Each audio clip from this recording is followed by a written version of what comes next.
This is a little hem stitching demonstration for you. And hem stitching is a decorative stitch on the end of weaving, on the ends of weaving, but it's more than that. It holds the weft up in place and gives us a nice clean line. It's the foundation, it's the basement of your piece of cloth, if you want to look at it that way. Anyway, it's important that you learn how to do this quickly and easily, and it's such a beautiful addition to so many pieces of weaving. So it starts with 2 picks of plain weave usually. It doesn't always have to be plain weave, but I'm not going to go into that. Today it's plain weave, and I have 2 picks in the weaving to start with. Now there's 2 ways you can do this. I'm going to be weaving a piece of weaving with a black weft on a white warp. So it's going to be black up here, just like it is down here. I'm using my red as a zinger. It's the hem stitching, it's the basement of the piece of cloth, but it's also a zinger. So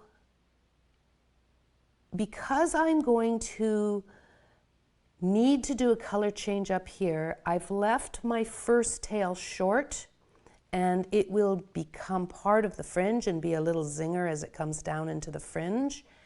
And I have left a long tail up here, and this tail is 3 times the width of the warp.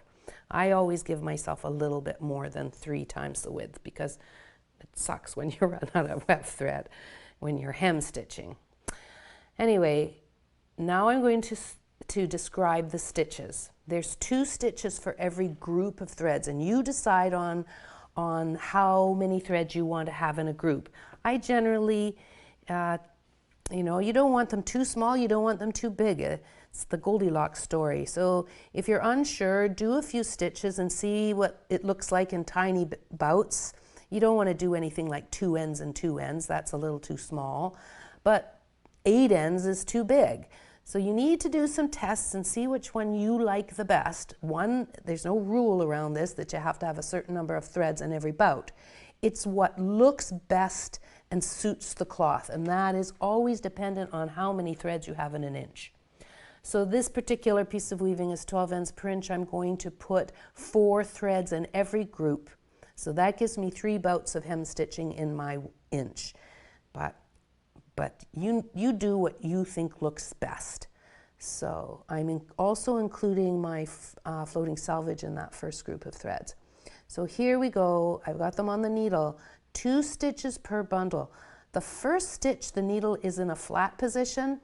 The second stitch on that same group of threads, the needle will be in a diagonal position.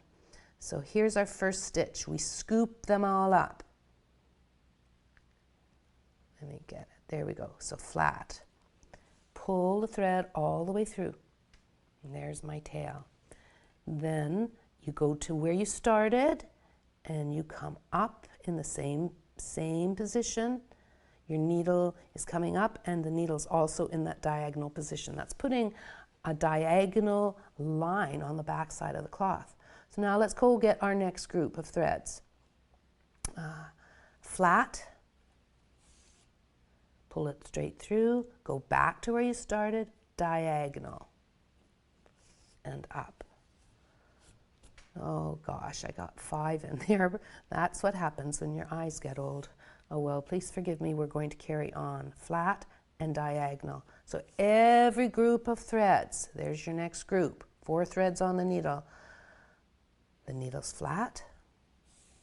You go back to the beginning, you come up on the diagonal, and there's the second stitch. Move on to the next group.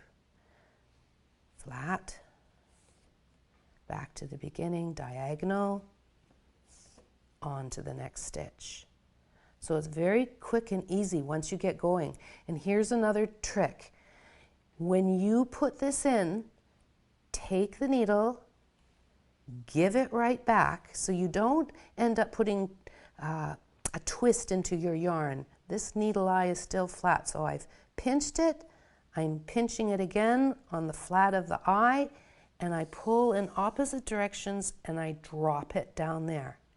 Second part of the stitch, go in, take the needle, Give the needle back, pull in opposite directions, and notice that it's a diagonal direction, and drop the thread. That means this thread's never in your way, never bothering you. And it also means that you're keeping your arms in close to your body, your hands in close to your body, and you don't have all this huge movement, which gets tiresome. We're managing this thread beautifully. So let's do that again. Take the needle, give it back, pull in opposite directions, and drop. Put the needle in. Take the needle, give it back. See how close my hands are? Grab the threads and pull in opposite directions and drop. Flat, diagonal, flat, diagonal. You can hem stitch so quickly once you mastered these good habits.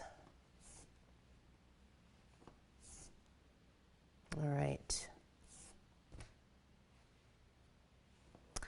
There you go. Hope that helps.